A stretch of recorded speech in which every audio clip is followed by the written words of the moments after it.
Hello guys, അതായത് നമ്മുടെ ഇന്നത്തെ വീഡിയോ എന്ന് പറയുന്നത് യു എയിലോട്ട് ജോലി അന്വേഷിച്ച് വരുന്ന ധാരാളം ഫ്രണ്ട്സ് ഉണ്ട്. അതായത് ജോലി അന്വേഷിക്കാനായിട്ട് യു എയിലോട്ട് വരാനായിട്ട് താല്പര്യമുള്ളവരും വരാനായിട്ട് തയ്യാറെടുക്കുന്നവരായിട്ടുള്ള കുറേ അധികം ഫ്രണ്ട്സ് ഉണ്ട്.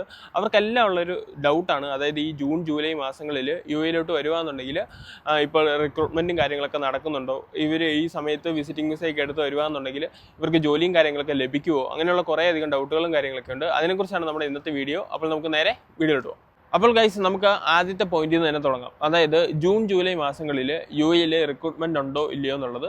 അതായത് ജൂൺ ജൂലൈ മാസങ്ങളിൽ യു എയിൽ റിക്രൂട്ട്മെന്റ് ഉണ്ട്, പക്ഷേ എൻ്റെ ഒരു അഭിപ്രായത്തിൽ നിങ്ങൾ ജൂൺ ജൂലൈ മാസങ്ങളിൽ ഇങ്ങോട്ടേക്ക് വരാതിരിക്കുന്നതായിരിക്കും ഏറ്റവും നല്ലത്. കാരണം ഇവിടുത്തെ ക്ലൈമറ്റ് അങ്ങനെയാണ്. കാരണം കഴിഞ്ഞ ദിവസം തന്നെ ഏകദേശം 51 ഡിഗ്രി വരെയാണ് ഇവിടെ ടെമ്പറേച്ചർ എന്ന് പറയുന്നത്. അപ്പോൾ അങ്ങനെയുള്ളൊരു അവസരത്തിൽ നിങ്ങൾ യു എയിലോട്ട് വരാതിരിക്കുന്നതായിരിക്കും ഏറ്റവും നല്ലത്. കാരണം ഇപ്പോൾ ജോലിക്കൊക്കെ പോകുന്നവരാണെന്നുണ്ടെങ്കിൽ കുഴപ്പമില്ല, നമ്മൾ ഓഫീസും റൂമും മാത്രമേ, പിന്നെ ചെറിയൊരു ട്രാവലും മാത്രമേ വരുന്നുള്ളൂ.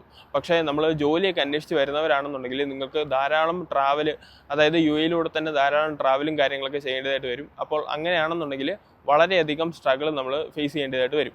അപ്പോൾ ഇതിൽ ഏറ്റവും നല്ലൊരു കാര്യം എന്താണെന്ന് വെച്ചാൽ, അതായത് നിങ്ങളിപ്പോൾ ചെയ്യേണ്ട ഒരു കാര്യം എന്താണെന്ന് വെച്ചാൽ, ഈ ഒരു സമയത്ത് അതായത് ഈ ജൂൺ ജൂലൈ മാസത്തിൽ നിങ്ങൾ ഇങ്ങോട്ടേക്ക് വരാനുള്ള കാര്യങ്ങളൊക്കെ സെറ്റ് ചെയ്ത് വയ്ക്കുക. അതായത് ഫോർ എക്സാമ്പിൾ പറയുകയാണെന്നുണ്ടെങ്കിൽ നിങ്ങളുടെ സർട്ടിഫിക്കറ്റ് അറ്റസ്റ്റ് ചെയ്യുക. അതായത് മൊഫ അറ്റസ്റ്റേഷനും യു എ അറ്റസ്റ്റേഷനും പോലുള്ള അറ്റസ്റ്റേഷനും കാര്യങ്ങളൊക്കെ ചെയ്തു വയ്ക്കുക. അതായത് മൊഫ എന്ന് പറഞ്ഞാൽ മിനിസ്ട്രി ഓഫ് ഫോറിൻ അഫയേഴ്സും അതുപോലെ തന്നെ യു എ അറ്റസ്റ്റേഷനും, ഇങ്ങനെ 2 അറ്റസ്റ്റേഷൻ ഉണ്ട് നമ്മുടെ മെയിൻ സർട്ടിഫിക്കറ്റിൽ. അതിനെക്കുറിച്ചുള്ള വീഡിയോ ഞാൻ ഓൾറെഡി നമ്മുടെ ചാനലിൽ അപ്ലോഡ് ചെയ്തിട്ടുണ്ട്, അത് ജസ്റ്റ് ഒന്ന് ചെക്ക് ചെയ്ത് നോക്കുക. അപ്പോൾ ഇങ്ങനെ സർട്ടിഫിക്കറ്റും കാര്യങ്ങളൊക്കെ അറ്റസ്റ്റ് ചെയ്ത് വയ്ക്കുക.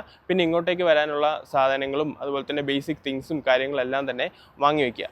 എന്നിട്ട് ഈ ജൂലൈ കഴിഞ്ഞ് ഓഗസ്റ്റ് സ്റ്റാർട്ട് ചെയ്യുന്ന സമയത്ത് ഇങ്ങോട്ടേക്ക് വരാനായിട്ട് ശ്രമിക്കുക. കാരണം ഈ ഓഗസ്റ്റ് സെപ്റ്റംബർ ആ ഒരു സമയത്താണെന്നുണ്ടെങ്കിൽ നമ്മുടെ യു എയിലെ ടെമ്പറേച്ചറും കാര്യങ്ങളൊക്കെ കുറച്ച് കുറയും. അപ്പോൾ ഹ്യൂമിഡിറ്റിയും കാര്യങ്ങളൊക്കെ കുറയും. അപ്പോൾ നിങ്ങൾക്ക് ഇവിടെ ജോലി അന്വേഷിച്ച് നടക്കാനായിട്ട് സാധിക്കും. അതായത് ഇവിടെ വന്നു കഴിയുമ്പോൾ നിങ്ങൾക്ക് ട്രാവലിങ്ങും കാര്യങ്ങളൊക്കെ തന്നെ ഈസി ആയിരിക്കും. കാരണം പെട്ടെന്ന് നമ്മൾ നാട്ടിൽ നിന്ന് ഇങ്ങോട്ടേക്ക് മൈഗ്രേറ്റ് ചെയ്ത് വന്നു കഴിയുമ്പോൾ നിങ്ങൾക്ക് പെട്ടെന്ന് ഇവിടുത്തെ ടെമ്പറേച്ചറും കാര്യങ്ങളൊക്കെ അങ്ങ് അക്സെപ്റ്റ് ചെയ്യണമെന്നില്ല. അതുകൊണ്ടാണ് ഞാൻ പറയുന്നത്. അപ്പോൾ ഒരു ഓഗസ്റ്റ് സെപ്റ്റംബർ ആ ഒരു സമയത്ത് നിങ്ങൾ വരുവാന്നുണ്ടെങ്കിൽ ടെമ്പറേച്ചർ ഏകദേശം നോർമലായിട്ട് വരുന്നതായിരിക്കും. ആ ഒരു സമയത്ത് നിങ്ങൾക്ക് ജോലി അന്വേഷിച്ച് നടക്കാനും സാധിക്കും. അതുപോലെ തന്നെ ആ ഒരു സമയത്ത് ഹയറിങ്ങും കൂടുതലാണ്. ഈ ടെമ്പറേച്ചറും അങ്ങനെ ക്ലൈമറ്റിൻ്റെ ഇഷ്യൂസോ കാര്യങ്ങളോ ഒന്നും തന്നെ ഇല്ല. അതുകൊണ്ട് തന്നെ നിങ്ങൾക്ക് സിമ്പിളായിട്ട് തന്നെ ജോലി അന്വേഷിച്ച് കണ്ടുപിടിച്ചെടുക്കാനായിട്ടും സാധിക്കും. അപ്പോൾ ഗൈസ്, ഈ ജൂൺ ജൂലൈ മാസത്തിൽ യു എയിലോട്ട് വരാനിരിക്കുന്ന ചങ്സിനോട് എനിക്ക് പറയാനുള്ളത് ഇത് മാത്രമേ ഉള്ളൂ. അതായത് ഇവിടുത്തെ ടെമ്പറേച്ചറും കാര്യങ്ങളൊക്കെ ഇങ്ങനെ കൂടി നിൽക്കുന്നതുകൊണ്ടാണ് ഈ സമയത്ത് വരണ്ടെന്ന് ഞാൻ പറഞ്ഞത്.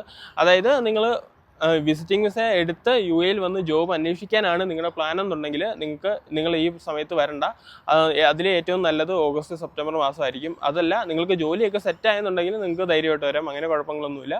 അപ്പോൾ ഏതായാലും ഞാൻ വീഡിയോയുടെ വെച്ച് വൈൻഡപ്പ് ചെയ്യാനായിട്ട് പോവാണ്. വീഡിയോയെക്കുറിച്ചുള്ള അഭിപ്രായങ്ങളും കാര്യങ്ങളൊക്കെ ജസ്റ്റ് കമൻറ്റ് ബോക്സിൽ അറിയിക്കുക. അപ്പോൾ ശരി ഗൈസ്, നമുക്കിനി അടുത്ത വീഡിയോയിൽ കാണാം. അടുത്ത വീഡിയോയിൽ കാണുന്നവരെ ബൈ.